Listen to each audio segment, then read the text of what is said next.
Yesterday morning, we got one of our favorite sell-side research reports of the year, the fall edition of Piper Sandler's semi-annual Taking Stock with Teens survey. This is a terrific report. Most research is really boring, but not this one. It's something I keep an eye on every spring and fall because it tells you exactly what teenagers like. The latest round was a survey of nearly 9,200 teens across 49 states. Now, this is the most notoriously fickle demographic out there. I'm too old to know what they're thinking. I used to rely on my kids for teen insight, but now they're too old, too. And that's what makes this survey so essential, indispensable even, to anyone who's thinking about owning anything in a consumer-facing business, whether we're talking footwear, apparel, food, entertainment. Every business wants to own the teenage cohort because there's a chance you can win these younger customers over for life, because our preferences tend to fossilize as we get older.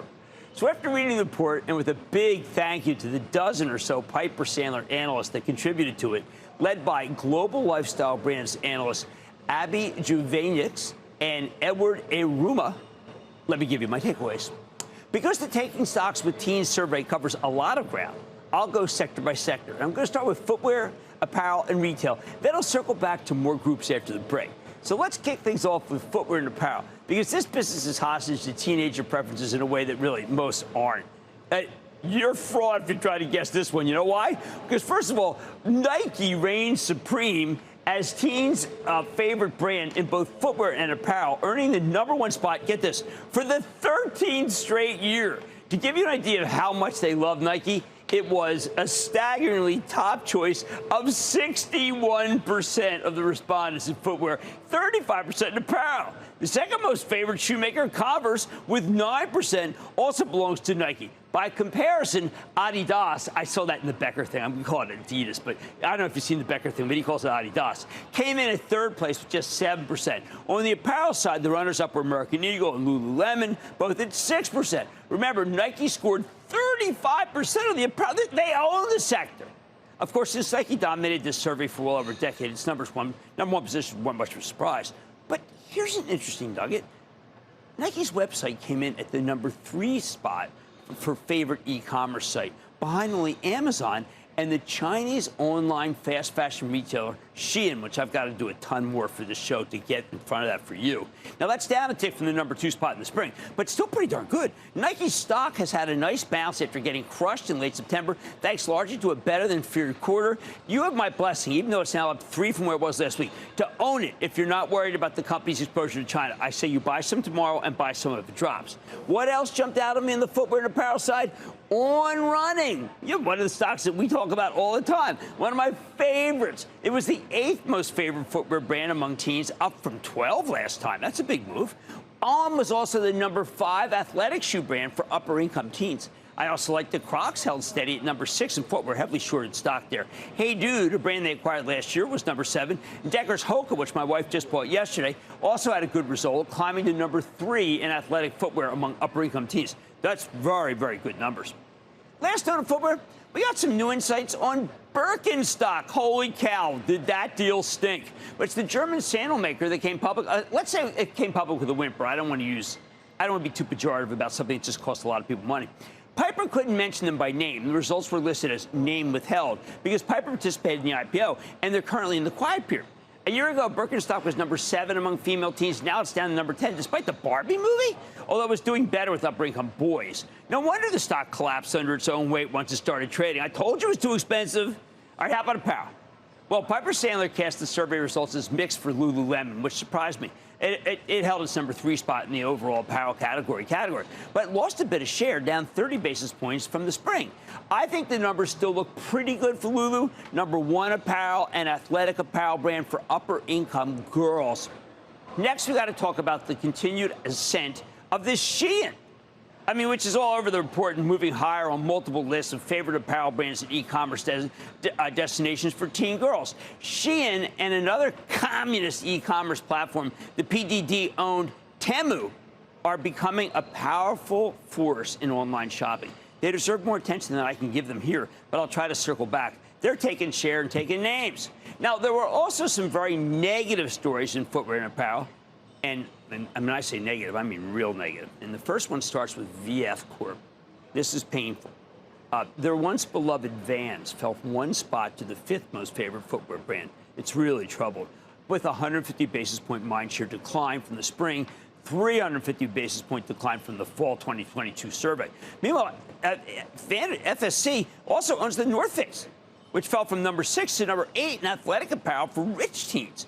Now, I am rooting, and I want him on, for Logitech CEO, well, former, Bracken Darrell, because he took over this company, VF, and, he is really, really good. But he's got his work, I don't know, after the quarter he should come on, because he's got his work cut out for him. I was stunned at how badly this company is. I mean, I remember when it was really great. Separately, the Piper Sandler analyst tried to classify the Under Armour results as mixed, but it's tough to put a positive spin on them. For at least the fourth quarter in a row, Under Armour claimed the top spot in a category no one really wants to win, called top brands no longer worn by upper-income male teens. 27% of the respondents classifying Under Armour that way, up from 20% in the spring. Oh, of course, two other doppelgangers, Gap and Old Navy, also made the no longer worn list for rich teenagers, both boys and girls. This is one that you really don't want to excel in. But what about where the teens are shopping? Well, there was a huge jump in mindshare for, this shocked me, the off-price subsector, especially among upper-income teens. Looks like they're even rich kids are trading down. Great news for TJX, which we own for the Travel Trust. You got to catch the replay of this meeting we had today. It was dynamite. Plus, fellow travelers, Ross Stores, not my fave. Burlington, don't like the rack look, but that's my own preference. Although the Piper analysts prefer TJX, as I do, and they are right. Outlet stores also gain momentum as a shopping destination. Same trade-down story. Hey, by the way, that's good news for Tanger Factory Outlet Centers and one of our favorite REITs, by the way. On the other hand, after hearing regularly that young people were flocking to secondhand or resale marketplaces over the past couple of years, those platforms continue to lose momentum, especially amongst upper-income teens. That's bad news for ThredUp, The Real, but also to a lesser extent one I really like, Etsy, which has exposure here after acquiring Depop, a secondhand marketplace back in 2021, which I thought was doing good till I read the survey. And when it comes to teens' preferred e-commerce destinations, the only major takeaway is that Amazon's #1 by a mile, which should come as a surprise to no one. 59% of upper-income teens listed Amazon as their favorite e-commerce site. By the way, Lena Khan was not included. She's the FTC commissioner. I don't think she responded to this. Up from 57% in the spring and 52% last fall. Drilling down, 64% of upper-income male teens prefer Amazon, which is nearly 6 times the second-place finisher, Nike at 11%. Meanwhile, 54% of the upper-income female teens named Amazon again, roughly 5 times the second-place finisher, Shein at 11%. And look, I'm poking some fun at Lena Khan. She's the head of the FTC, but I keep coming back to the fact that when you read these things, people love Amazon, so don't break it up. It's loved by all who use it. Here's the bottom line.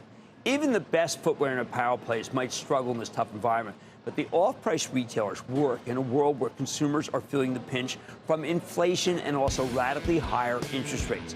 Now, Nike hits out for me is good, and TJX is definitely good, and Amazon's always good. So stick around, and we'll go over what we learned about teens' preference in food, in drinks, in restaurants, beauty brands, and entertainment.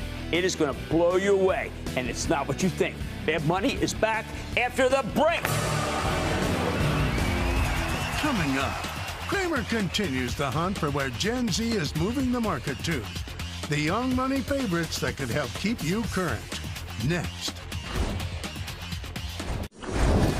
Don't miss a second of Mad Money. Follow @Jim Cramer on Twitter. Have a question? Tweet Cramer. #MadTweets. Send Jim an email to madmoney@cnbc.com or give us a call at 1-800-743-CNBC. Miss something? Head to madmoney.cnbc.com.